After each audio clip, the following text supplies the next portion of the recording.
Je veux d'abord vous parler un peu de qui j'étais avant que tout cela n'arrive parce que comprendre mon passé est essentiel pour ressentir le poids de ce qui s'est passé ensuite et pourquoi ça m'a autant touchée. Alors je suis une femme dans la trentaine, quelqu'un qui a toujours rêvé d'avoir une carrière stable. Je n'avais jamais vraiment envisagé de créer ma propre entreprise au départ, je voulais juste un boulot où je pourrais évoluer, être reconnue pour mon travail et construire une vie. Sans avoir à m'inquiéter sans cesse de l'argent, après la fac, j'ai trouvé un poste dans une entreprise de taille moyenne, dans le service marketing, un endroit qui semblait prometteur et où je me suis rapidement adaptée aux routines quotidiennes et aux responsabilités. J'ai commencé comme assistante mais j'ai été promue coordinatrice en moins d'1 an parce que j'étais sérieuse et toujours prête à faire un effort supplémentaire, je tenais vraiment à mon travail et au projet auquel je participais. Je pensais que je me faisais une bonne réputation professionnelle, ma relation avec mon patron était compliquée mais surtout professionnelle. Au début, je pensais qu'il était exigeant mais juste, il donnait des consignes claires et attendait des résultats élevés, et je faisais tout pour répondre à ses attentes. Je me souviens de nombreux matins où je me levais tôt pour finir une présentation ou ajuster une stratégie de campagne parce que je voulais que tout soit parfait. Pourtant, il y avait toujours une distance froide, un manque d'encouragement ou de reconnaissance au-delà d'un simple « bon travail », rarement exprimé, je ne réalisais pas encore à l'époque, mais avec le recul, je vois que l'atmosphère était assez tendue, avec beaucoup de pression et peu de place pour l'erreur ou la vulnérabilité. Pendant les 3 années où j'ai travaillé là-bas, l'environnement est devenu de plus en plus stressant car l'entreprise traversait des changements et le comportement de mon patron s'est aggravé, il est devenu plus autoritaire et ses critiques plus dures, parfois j'avais de l'angoisse à l'idée de le rencontrer parce que je ne savais jamais si j'allais recevoir des compliments ou des reproches. L'équipe chuchotait souvent sur son impossibilité à être satisfait et sur le nombre de collègues partis à cause de cette ambiance toxique.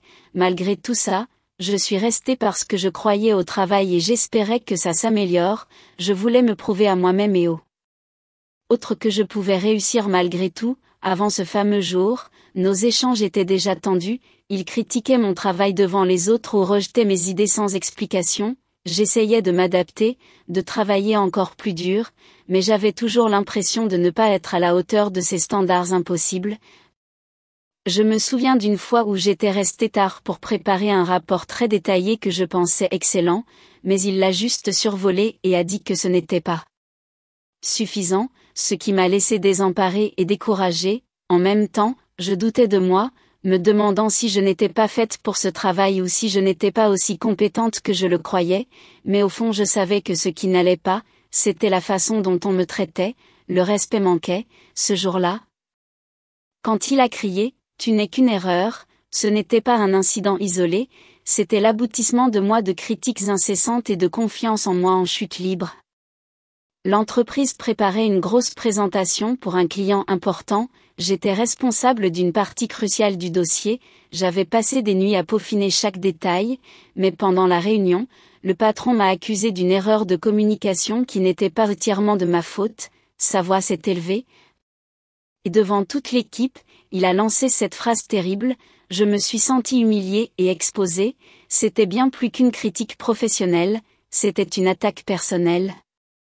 Ces mots ont résonné longtemps dans ma tête, me faisant douter de tout ce que j'avais construit, de qui j'étais en tant que professionnelle et femme, même si j'avais toujours essayé d'être forte et professionnelle, ce moment a brisé quelque chose en moi, mais il m'a aussi fait réaliser à quel point je méritais mieux. J'en avais assez de me sentir petite et impuissante, assez de travailler dans un endroit où mes efforts étaient ignorés et ma dignité piétinée. Ce contexte est important parce qu'il montre que je n'étais pas une personne imprudente ou naïve, j'étais quelqu'un qui croyait en son travail, qui s'est battu pour réussir dans un système qui ne la soutenait pas, et que cette phrase du patron n'était que la goutte d'eau qui a fait déborder le vase. Le point de rupture, c'est ce moment précis où tout bascule, où l'insulte de mon patron devient le déclencheur d'un changement radical, et pour bien comprendre pourquoi ça a été si lourd, il faut revenir à ce qui s'est réellement passé ce jour-là. Ce jour où j'avais passé des heures à préparer une présentation essentielle pour un client majeur, j'avais tout vérifié, anticipé les questions, fait relire mes documents, et je pensais vraiment que j'allais impressionner tout le monde, mais dès le début de la réunion, les choses ont mal tourné, une erreur de communication a fait que les chiffres affichés à l'écran n'étaient pas ceux que j'avais validés. En réalité, ce n'était pas directement de ma faute, c'était une confusion dans l'équipe, mais le patron, stressé par la pression du client, n'a pas cherché à comprendre, il a pointé du doigt la responsabilité sur moi devant tous mes collègues, sa voix s'est élevée, la tension est devenue palpable, et puis, il a crié cette phrase qui m'a glacée, « Tu n'es qu'une erreur », je peux encore sentir la violence de ces mots, comme un coup de poing invisible qui m'a cloué sur place. À ce moment-là, mon cerveau s'est figé, j'ai senti mes joues brûler de honte et d'injustice, j'avais envie de disparaître, mais aussi de me défendre. J'ai essayé de trouver les mots pour expliquer calmement que ce n'était pas entièrement ma faute, que j'avais fait tout ce que je pouvais, mais il ne voulait rien entendre, il m'a coupé net, et la réunion a continué sans que personne ne prenne ma défense. Je me suis senti isolé, humilié et trahi, car je croyais en l'esprit d'équipe et en la bienveillance. Ce jour-là, j'ai réalisé que ce patron ne voyait en moi qu'une erreur à corriger, pas une personne avec des qualités et des faiblesses.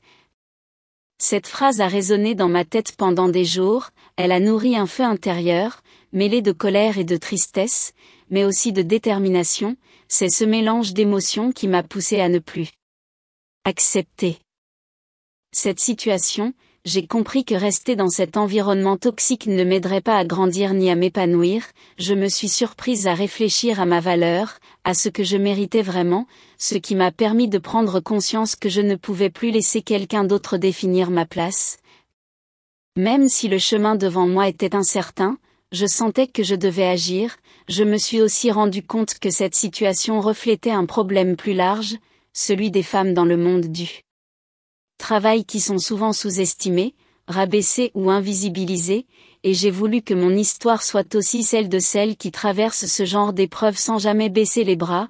Malgré la douleur et les doutes, j'ai compris que ce moment de rupture était aussi une opportunité, celle de reprendre le contrôle de ma vie professionnelle et personnelle, d'arrêter d'attendre la reconnaissance des autres pour me sentir légitime. Le point de rupture a été brutal, certes, mais il a ouvert la porte à une nouvelle phase de ma vie, une phase où j'ai décidé de me battre pour mes rêves, de sortir de l'ombre et de créer ma propre voie, et même si je ne savais pas encore exactement comment j'allais faire, j'étais prête à relever le défi, car parfois, il faut toucher le fond pour pouvoir rebondir plus haut. Et ce jour-là, malgré la douleur, j'ai commencé à croire en moi autrement, pas seulement comme employée, mais comme femme capable d'entreprendre et de réussir. Ce moment a donc été le début d'un long voyage, une étape cruciale qui a tout changé, mais qui, rétrospectivement, m'a donné la force d'aller plus loin que je n'aurais jamais cru possible. Après ce cri de mon patron, je n'ai rien dit sur le moment, j'étais paralysée par la surprise et la honte, j'ai rassemblé mes affaires lentement, en évitant les regards, et je suis sortie du bureau sans un mot. Le trajet jusqu'à chez moi a été long. Chaque seconde était envahie par cette phrase terrible qui tournait en boucle dans ma tête, « Tu n'es qu'une erreur », je repassais en boucle chaque détail de la journée, cherchant une explication, un geste, une parole qui aurait pu tout changer, mais je savais au fond que ce n'était pas juste un moment de colère, c'était la vérité que mon patron voulait m'imposer, une vérité qui me réduisait à rien. En rentrant chez moi, j'ai laissé éclater les émotions que j'avais contenues toute la journée. J'ai pleuré, longtemps, seule dans ma chambre, sans filtre ni retenue. C'était comme si toute la pression accumulée au fil des années s'échappait d'un coup, mais au-delà de la tristesse, il y avait aussi une colère sourde qui grandissait, cette colère contre lui, contre le système qui permettait ce genre de comportement, mais aussi contre moi-même, pour avoir laissé les choses aller aussi loin. Dans les jours qui ont suivi, je me suis retrouvée à osciller entre le doute profond et une sorte de prise de conscience. Je me suis demandé si j'étais vraiment aussi nulle qu'il le disait, si j'avais raté ma vie professionnelle, mais en même temps, une petite voix en moi refusait cette idée. Elle me disait que j'étais bien plus que cette erreur, que ce n'était qu'une opinion, un jugement biaisé, pas la réalité. J'ai commencé à écrire dans un carnet, à mettre par écrit mes pensées, mes peurs, mes rêves enfouis. ça m'a aidé à faire le tri, à comprendre que je devais changer de cap, que rester dans cet environnement toxique ne m'apporterait rien de bon.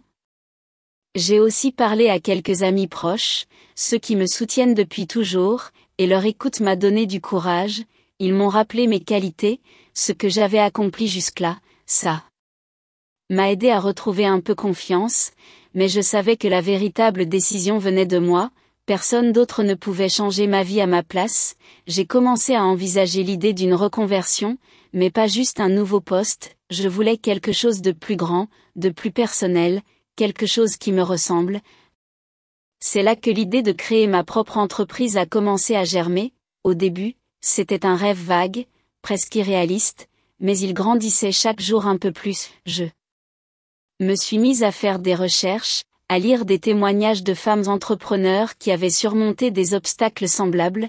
J'ai découvert que beaucoup avaient vécu des humiliations, des rejets, mais avaient transformé leur douleur en moteur. Ça m'a inspiré, et surtout, j'ai compris que ce n'était pas impossible.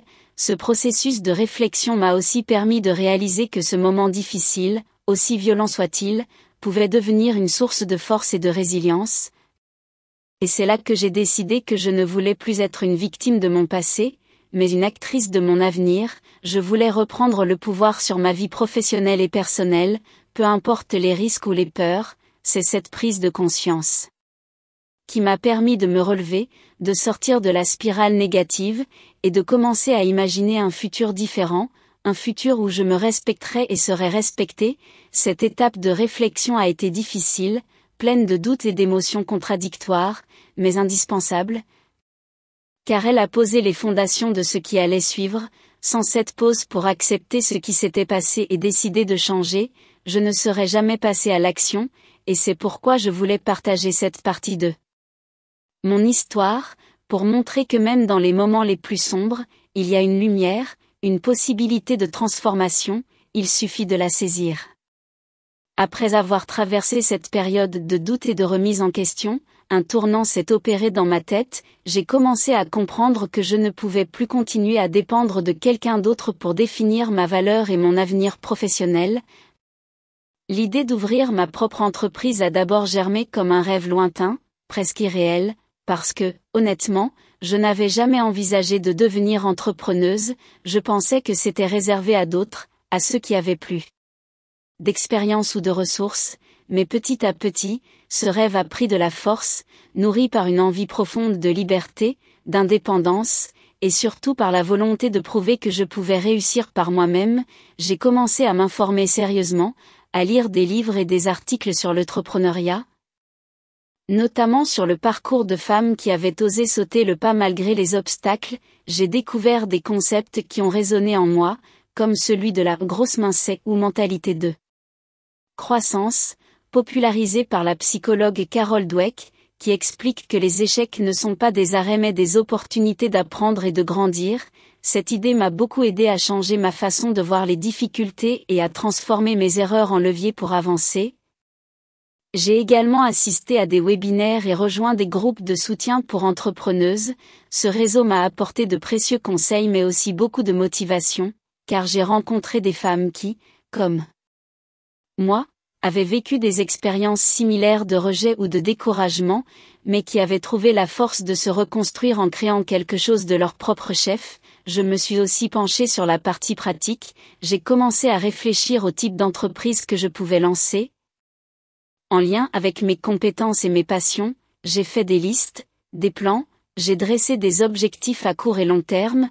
J'ai compris que pour réussir, il fallait une bonne préparation, une vision claire, et surtout, un engagement total. Bien sûr, la peur était toujours présente, peur de l'échec, peur du regard des autres, peur de ne pas être à la hauteur, mais j'ai appris à l'accepter plutôt que la fuir, et à avancer malgré tout. Un jour, j'ai pris une décision concrète. Celle de mettre sur papier un vrai business plan, ce qui représentait pour moi un engagement fort, un pas vers mon autonomie. Écrire ce plan m'a obligé à clarifier mes idées, à évaluer mes forces et faiblesses, et à imaginer un chemin réaliste vers le succès. Cette étape a été à la fois intimidante et libératrice, car elle transformait mon rêve en projet tangible. J'ai aussi commencé à économiser et à organiser mes finances, car lancer une entreprise demande souvent des ressources. J'ai appris à gérer un budget, à faire des prévisions, ce qui m'a donné un sentiment de contrôle et de sérieux. Petit à petit, mon entourage a commencé à voir que j'étais sérieuse dans mon projet, certains m'ont soutenue. D'autres étaient sceptiques, mais je savais que je devais avancer pour moi-même.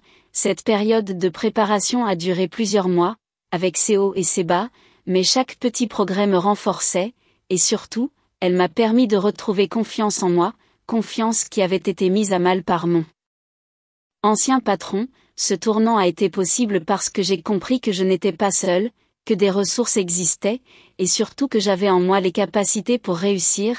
Cette décision de créer ma propre entreprise n'a pas été un coup de tête, mais le fruit d'une réflexion profonde, d'une préparation sérieuse, et d'une volonté ferme de prendre ma vie en main. C'est à ce moment-là que j'ai compris que la phrase de mon patron ne me définirait jamais, que j'étais bien plus que cette erreur et que je pouvais écrire ma propre histoire.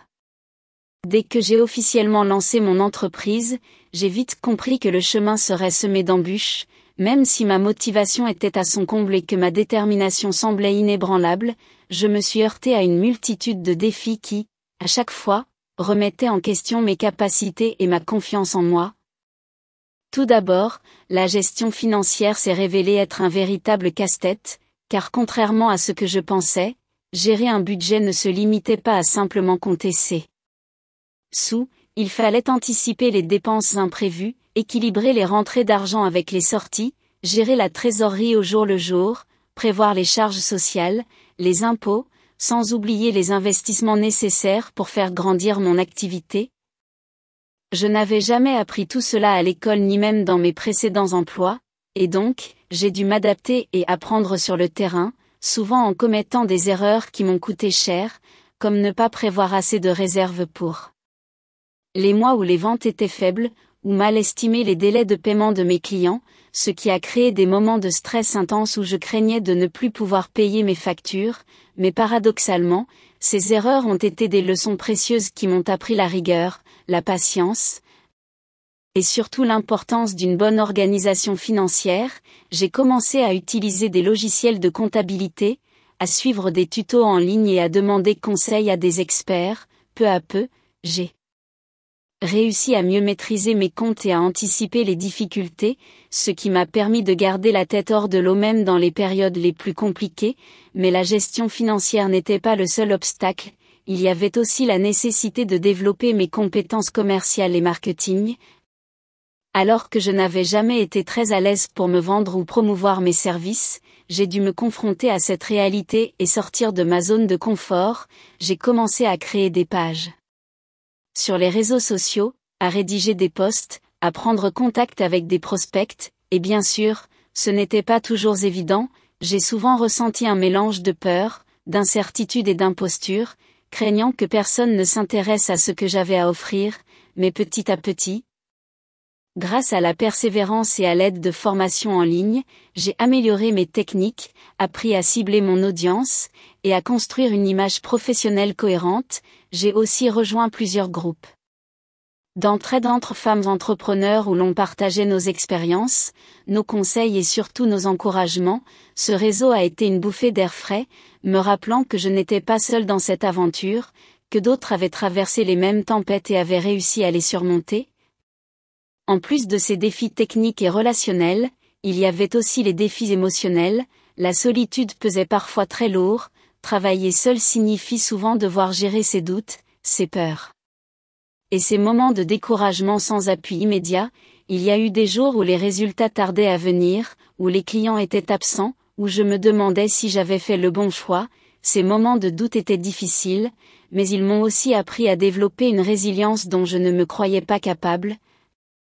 J'ai appris à célébrer chaque petite victoire, chaque contrat signé, chaque retour positif, car ces succès, même modestes, étaient autant de preuves tangibles que j'avançais dans la bonne direction. Au fil du temps, j'ai compris aussi que pour évoluer, il fallait continuer à apprendre, ne jamais rester sur ses acquis, alors j'ai investi du temps et parfois de l'argent pour suivre des formations complémentaires en gestion, en communication digitale, et en développement personnel.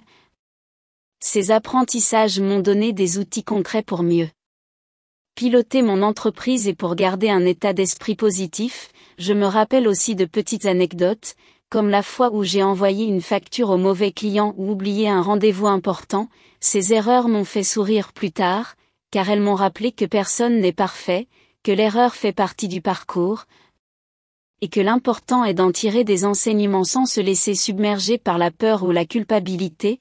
Chaque obstacle surmonté, chaque problème résolu a renforcé ma confiance et ma détermination, et petit à petit, mon entreprise a commencé à grandir, à gagner en crédibilité et à attirer de vrais clients. Cette progression, bien que lente, était la preuve que mes efforts n'étaient pas vains, que malgré la difficulté, je pouvais réussir.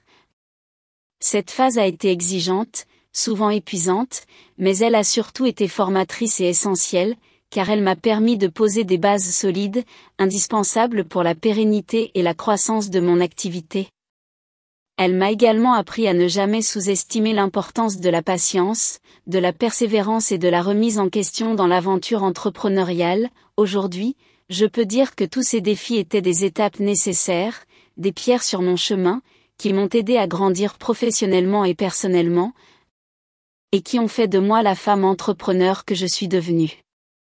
Après plusieurs mois intenses d'efforts, d'apprentissage et de persévérance, le succès a commencé doucement à se dessiner à l'horizon. Même si je savais que rien ne viendrait du jour au lendemain, j'ai vécu un véritable tournant le jour où j'ai décroché mon premier gros client. Ce fut un moment chargé d'émotions. Une véritable victoire après tant d'obstacles. Ce client m'a permis de démontrer toute l'étendue de mes compétences, de mettre en pratique non seulement les connaissances que j'avais acquises mais aussi ma détermination et ma capacité à gérer les défis. Ce premier contrat important m'a donné un regain de confiance incroyable. C'était la preuve que tout ce que j'avais traversé, tous les doutes et les efforts n'étaient pas vains. Cette réussite a aussi changé ma manière de voir mon avenir. J'ai compris que je pouvais vraiment construire quelque chose de durable et d'important par moi-même, loin de l'image que mon ancien patron m'avait renvoyée. Je n'étais plus cette « erreur » qu'il avait criée en pleine réunion, mais une entrepreneur capable d'innover, de créer et d'apporter de la valeur. Cette reconnaissance extérieure a eu un impact énorme sur mon moral et sur ma motivation. Elle m'a poussé à ne pas me reposer sur mes acquis mais à continuer à développer mon projet. J'ai donc commencé à diversifier mes offres pour toucher un public plus large, à améliorer mes services en écoutant davantage les retours de mes clients, et à soigner mon image de marque. J'ai appris qu'une entreprise ne se limite pas seulement aux produits ou services vendus, mais aussi à la relation que l'on construit avec ses clients. C'est pour cela que j'ai mis un point d'honneur à instaurer un dialogue sincère, à être à l'écoute de leurs besoins, à apporter des solutions personnalisées. Ce travail de fond a porté ses fruits, puisque le bouche à oreille a commencé à fonctionner. De plus en plus de personnes me recommandaient et cela m'a permis de stabiliser mes revenus et de sécuriser mon activité. Par ailleurs, ce succès a aussi signifié pour moi une reconnaissance sociale et professionnelle qui m'a surprise. J'ai été invitée à participer à plusieurs événements, à des conférences où j'ai pu partager mon parcours, inspirer d'autres femmes qui traversaient des épreuves similaires et surtout montrer que la réussite était possible malgré les difficultés. Cette visibilité nouvelle m'a donné une énergie supplémentaire, elle a renforcé ma légitimité en tant qu'entrepreneur et m'a ouvert des portes que je n'aurais jamais imaginées auparavant. J'ai appris à célébrer chaque étape franchie, chaque contrat signé, chaque retour positif, que ce soit un commentaire sur les réseaux sociaux ou un message de remerciement d'un client. Ces petites victoires étaient autant de jalons qui me rappelaient que j'avançais, qu'il fallait prendre le temps de les savourer, parce que dans un parcours entrepreneurial, la route est longue et semée d'embûches, mais chaque pas compte. Je ne peux pas parler de ce succès sans remercier mon entourage, qui a été un pilier indispensable, mes amis, ma famille, et même certaines personnes de mon réseau professionnel qui m'ont soutenu, encouragé, et rappelé que j'étais capable, qu'ils croyaient en moi même quand moi-même je doutais. Leur présence m'a donné la force de continuer quand la fatigue et le découragement menaçaient de prendre le dessus. plus que tout, ce succès a changé ma perception de moi-même, il m'a permis de transformer une blessure profonde, celle de l'humiliation au travail, en une force incroyable, une résilience qui m'a poussé à me dépasser, à montrer que l'on peut rebondir après avoir été rabaissé, que l'on peut écrire sa propre histoire quand personne ne croit en vous. Ce chemin a été long, parfois douloureux, mais il m'a donné une liberté et une fierté immenses. Aujourd'hui, je peux dire avec assurance que je suis fière de ce que j'ai accompli, et que mon passé ne me définit plus. Cette histoire est la mienne, mais je sais qu'elle pourrait être celle de nombreuses femmes qui ont traversé des situations similaires, victimes de paroles blessantes ou d'un manque de reconnaissance. Et c'est pour cela que je partage tout cela, pour montrer qu'il y a toujours une lumière au bout du tunnel, une possibilité de renaissance, que chaque épreuve, aussi difficile soit-elle, peut devenir une opportunité de transformation. Avec du courage, de la détermination et du travail, il est possible de réussir et de s'épanouir. Je veux encourager toutes celles qui m'écoutent à ne jamais abandonner leurs rêves, à croire en elles-mêmes même quand tout semble perdu. Parce que la réussite commence toujours par un premier pas, par une décision forte et surtout par la conviction que l'on mérite le meilleur dans la vie. Aujourd'hui, je regarde mon entreprise grandir avec fierté, mais je n'oublie jamais le chemin parcouru, les moments d'ombre comme ceux de lumière, car c'est cet équilibre qui forge la vraie force, et si je devais donner un seul conseil, ce serait de ne jamais laisser quelqu'un vous faire croire que vous êtes une erreur, parce que vous êtes bien plus que ça. Vous êtes capable de tout accomplir.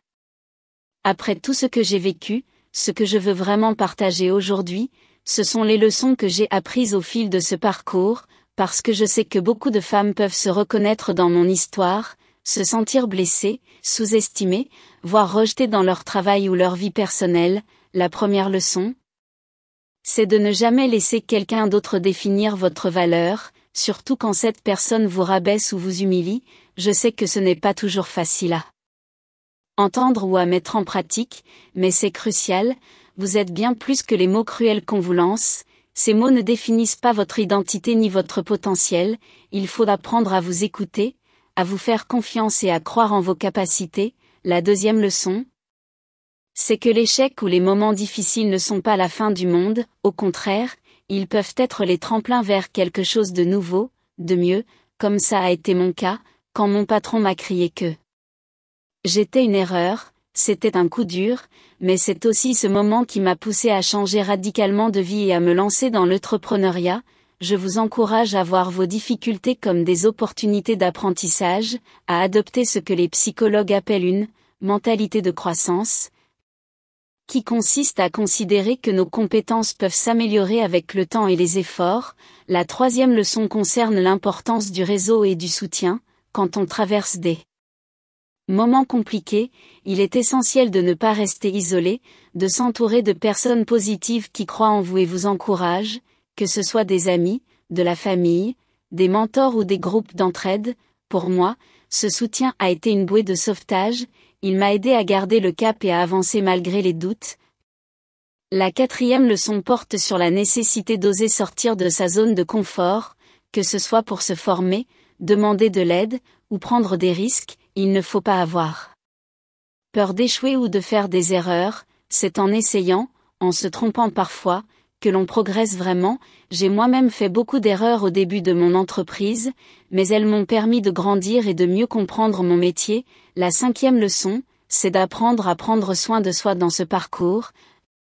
Parce que la route peut être longue et fatigante, il faut savoir s'écouter, prendre des pauses, célébrer ses succès, même petits, et ne pas se laisser envahir par le stress ou la pression. J'ai découvert que ma santé mentale et physique étaient des alliés indispensables pour tenir dans la durée. Enfin, la dernière leçon que je voudrais partager, c'est d'avoir une vision claire et un objectif fort, parce que c'est ce qui m'a toujours aidé à garder la motivation. Même quand les choses semblaient difficiles, savoir pourquoi on se bat, ce que l'on veut vraiment, c'est un moteur puissant qui donne la force d'avancer. Je sais que chaque parcours est unique, que les défis varient d'une personne à l'autre, mais ces principes peuvent aider à construire une base solide pour réussir et s'épanouir. Je souhaite à toutes les femmes qui regardent cette vidéo de trouver en elles cette force, cette confiance et ce courage pour se relever, pour transformer leurs blessures en force, et pour réaliser leurs rêves. Parce que vous le méritez, parce que votre histoire vaut d'être racontée, et parce que vous avez le pouvoir de changer votre vie, je suis la preuve vivante. Que même quand on vous traite comme une erreur, on peut devenir la meilleure version de soi-même, alors n'abandonnez jamais, croyez en vous, prenez votre destin en main, et surtout, sachez que vous n'êtes pas seul.